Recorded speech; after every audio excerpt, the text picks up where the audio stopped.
بسم اللہ الرحمن الرحیم۔ تمام دوستوں کو الشے وائس چینل پر دل کی گہرائیوں سے السلام علیکم۔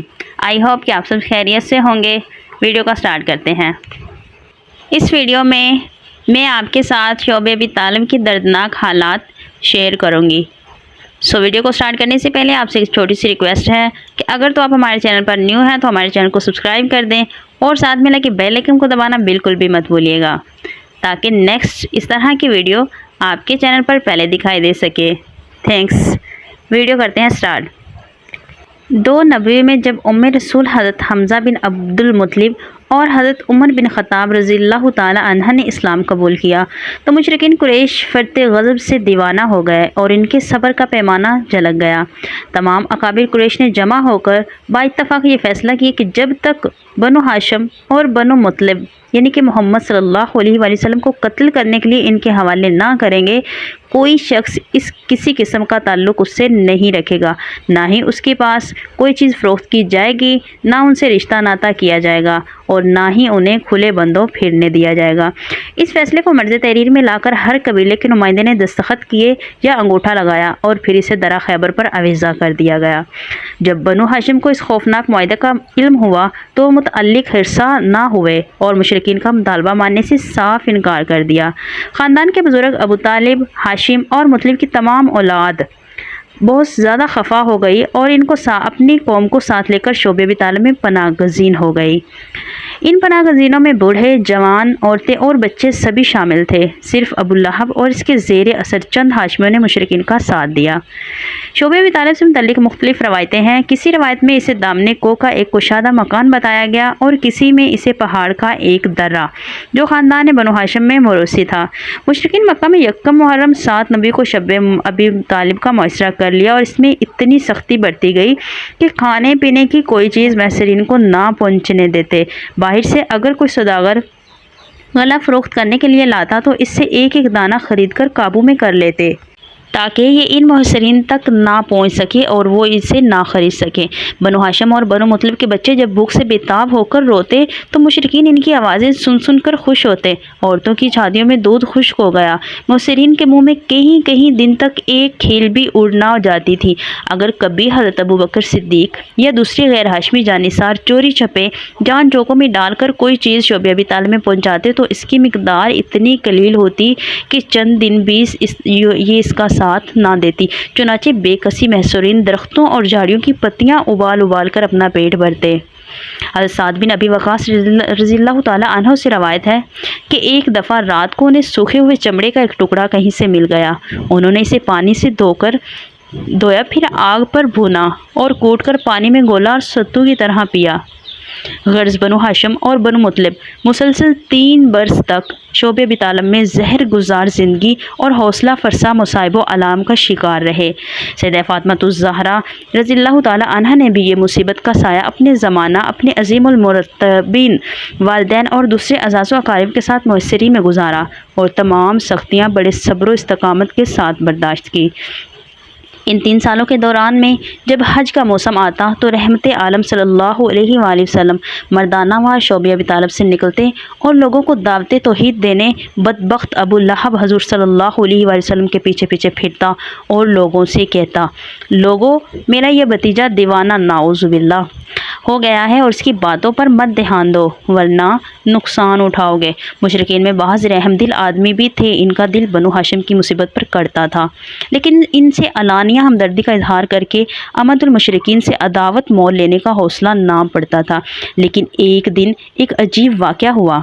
ام المومنین حضرت خدیجہ الکبریٰ رضی اللہ تعالی عنہ کے بھتیجے حکیم بن عظام نے، جو اس وقت تک مشرب اسلام نہیں ہوا تھا، اپنے غلام کے ہاتھ کچھ گندم اپنی پھوپھی حضرت خدیجہ رضی اللہ تعالی عنہ کو دینے کے لیے روانہ کیا۔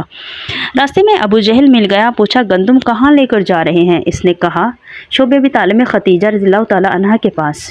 ابو جہل نے اس کا راستہ روک لیا اور کہا یہ ہرگز نہیں ہو سکتا، بنو ہاشم کو ہم گندم کا ایک دانہ بھی نہ پہنچائیں گے۔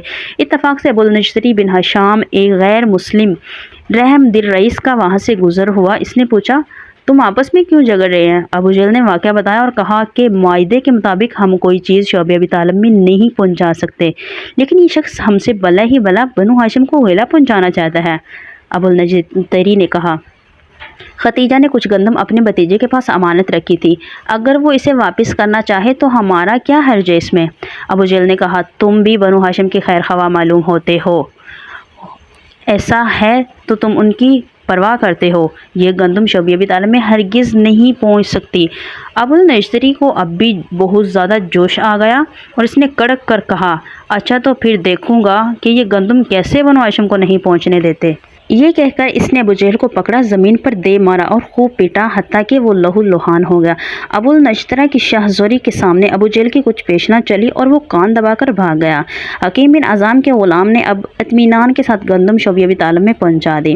ابو جہل کی رسوائی کا قصہ جب عام لوگوں میں پھیلا تو طرح طرح کی چاک مکویاں شروع ہو گئی اور کچھ لوگوں نے برملا محصورین سے ہمدردی کا اظہار شروع کر دیا۔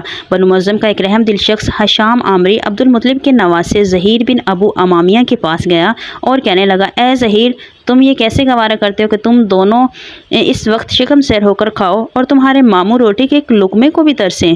ظہیر نے برعدم، میرے بس میں ہوتا تو میں ناپاک معاہدے کا قصہ کبھی قبول نہ کرتا، لیکن افسوس کہ میں اکیلا ہوں۔ ہشام نے جواب دیا کہ تم اکیلے نہیں ہو۔ اس طرح کرتے کرتے انہوں نے بہت سارے لوگوں کو جمع کر لیا اور سب سے یہ کہا، یا معاشرے قریش، کیا یہ ظلم نہیں ہے کہ ہم شکر سیر ہو کر کھاتے ہیں، لیکن بنو ہاشم اور بنو مطلب جو ہمارے ہی بھائی بندے ہیں، اناج کے ایک دانے کو ترس رہے ہیں، ان کے بچے اور عورتیں بھوک سے ہلکان ہو گئے ہیں۔ خدا کی قسم، جب تک اس معاہدے کو چاک نہ کیا جائے گا ہم آرام سے نہیں بیٹھیں گے۔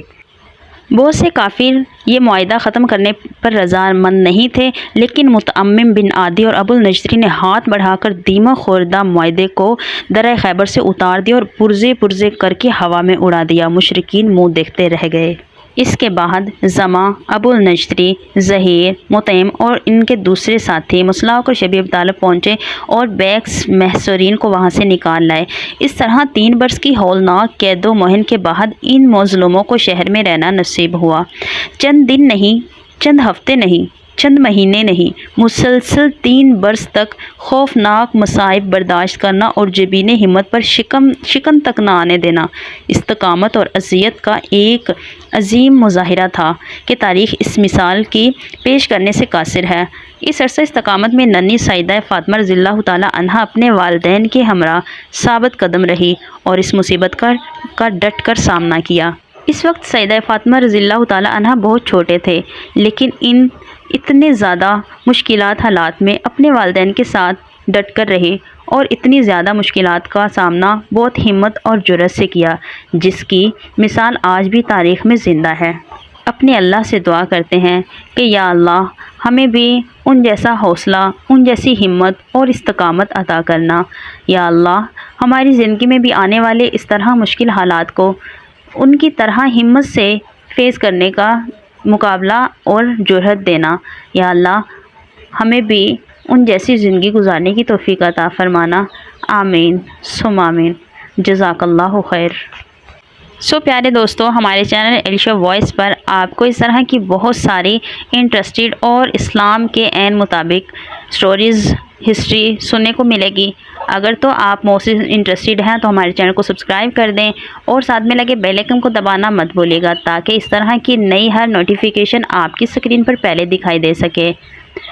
چلتے ہیں نیکسٹ ویڈیو کی جانب، تب تک کے لیے رکھیے گا اپنا خیال اور اللہ حافظ۔